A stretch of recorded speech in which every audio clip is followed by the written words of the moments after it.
নমস্কার বন্ধুরা, আজ আমি চলে এসেছি আরেকটা অন্যরকম রেসিপি নিয়ে। হ্যাঁ, এটা একটু অন্যরকম রেসিপি। তোমরা দেখতেই পাচ্ছ এখানে আলু রয়েছে। আলুগুলোকে আমি সেদ্ধ করে চোখলা ছুলে নিয়েছি। আজকে আমি আলুরই একটা অন্যরকম একটা রেসিপি বানাবো। আলুগুলোকে কেটে নেব, যেগুলো বড় সেগুলো আমি 4 টুকরো করে নেবো, তাহলে ভেতরে মশলা নুন এগুলো ভালো মতো ঢুকবে। আর যেগুলো ছোটো সেগুলো আমি 2 টুকরো করে নেবো। আলুগুলো কেটে নিয়ে পরে আসছি। আলুটাকে ছোটো ছোটো করে কেটে নিয়েছি। ছোটো ছোটো করে এই কারণেই কেটেছি যাতে ভিতরে একটু মশলা টশলাগুলো ঠিকমতো ঢোকে। এবারে একটা মিক্সি জারের মধ্যে আমি নিয়ে নেবো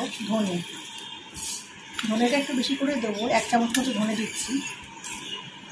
আর দেবো জিরে 1 চামচ। জিরে 1 চামচের কম দেবো, ধনেটা বেশি দেবো। এটা শুকনো একটুখানি ঘুরিয়ে নেবো। আগে ঘুরিয়ে নিয়েছি। এর মধ্যে 1 ইঞ্চি আদা ছোটো ছোটো করে টুকরো করে নিয়েছি, সেটা দেবো কাঁচা লঙ্কা। লাল লাল কাঁচা লঙ্কা দুটো রয়েছে, তাই 2টো দিলাম, আর 2টো এমনি কাঁচা লঙ্কা দিলাম। আর দেবো কিছুটা ধনে পাতা। এর মধ্যে জল দেবো না, শুকনো এগুলোকে মানে একদম মিহি পেস্ট হবে না। মশলাটাকে জল ছাড়া এভাবে পিষেছি, 1 ফোঁটা কিন্তু জলের ব্যবহার করিনি। কড়াইতে সর্ষের তেল বসিয়ে দিয়েছি, তেল গরম হয়ে গেছে। এখন ফোড়নে দেবো একটা শুকনো লঙ্কা, সর্ষে আর ধনেটাকে না ও মিক্সিং জারের মধ্যে একটুখানি ঘুরিয়ে নিয়েছিলাম, আধ ভাঙা ধনে।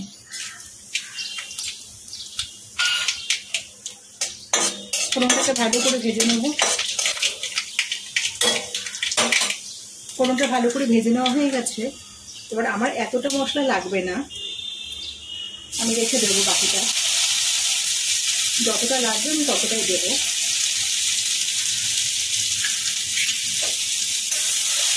মশলাটাকে ভালো করে ভাজবো। এই গরমে না কিছুই খেতে ইচ্ছে করছে না, তাই একটু অন্যরকম খাবার হলে বেশ ভালোই হয়। দিয়ে দেবো হলুদ গুঁড়ো। মিক্সির জারটা ধুয়ে একটুখানি জল দেবো, পোড়া লেগে যাবে।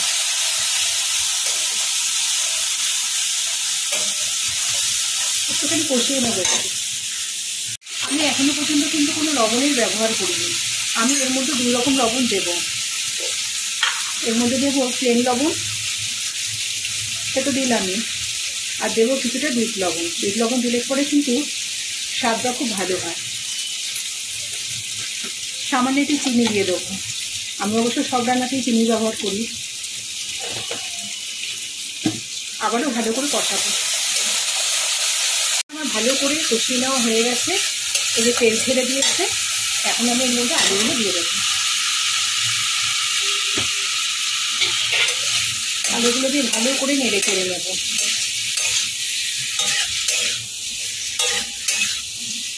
এর মধ্যে দিয়ে দেবো 1 মুঠো ধনে পাতা। এই রান্নাটা একটু গ্রিন গ্রিন মতো হয়।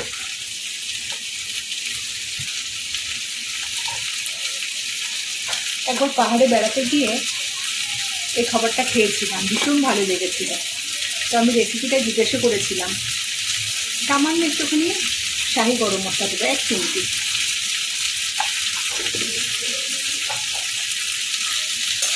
আমি কোথাও বেড়াতে গেলে সেখানে খাবার আমার ভালো লাগে, আমি রেসিপিটা জিজ্ঞাসা করি। এটা আমার ভালো অভ্যাস বলুন, বড় অভ্যাস বলুন, যেটা বলবেন সেটাই। একবার লাভালুলিকেও বেড়াতে গেছি, ওরা ওই আলু ভাজার মতো একটা আলু রেসিপি বানিয়েছিল, ব্রেকফাস্টে দিয়েছিল। আমার এত ভালো লেগেছিল, মানে বলার কথা নয়। আমি আবার রান্নাঘরে জিজ্ঞাসা করেছিলাম ওটা কীভাবে রান্না করেছিল। মাঝে মাঝে ওটাও বানাই, খুব ভালো লাগে। এইটা না, এই খাবারটা রুটি ভাতের সাথেও ভালো লাগে, রুটি লুচি পরোটা সব কিছুর সাথে ভীষণ ভালো লাগে। আমি তো ফ্রাইড রাইস পোলাও সব কিছুর সাথে ভীষণ লাগে। এই গরমে না মুখে রুচি ফেরাতে এই খাবারটা ভীষণ ভালো। ভালো করে নেড়ে চেড়ে নেব। রান্নাটা প্রায় আমার হয়ে এসেছে। 10 মিনিটেই কিন্তু খুব সহজেই এই রান্নাটা করে নেওয়া যায়, খেতেও একদম অনবদ্য। রেসিপিটা কেমন লাগলো অবশ্যই কমেন্টে জানাবেন। আর রেসিপিটা ভালো লেগে থাকলে কিন্তু বন্ধুরা একটা লাইক দেবেন। আর যে সমস্ত নতুন বন্ধুরা এখনো চ্যানেলটাকে সাবস্ক্রাইব করেনি, তারা অবশ্যই চ্যানেলটাকে সাবস্ক্রাইব করবেন।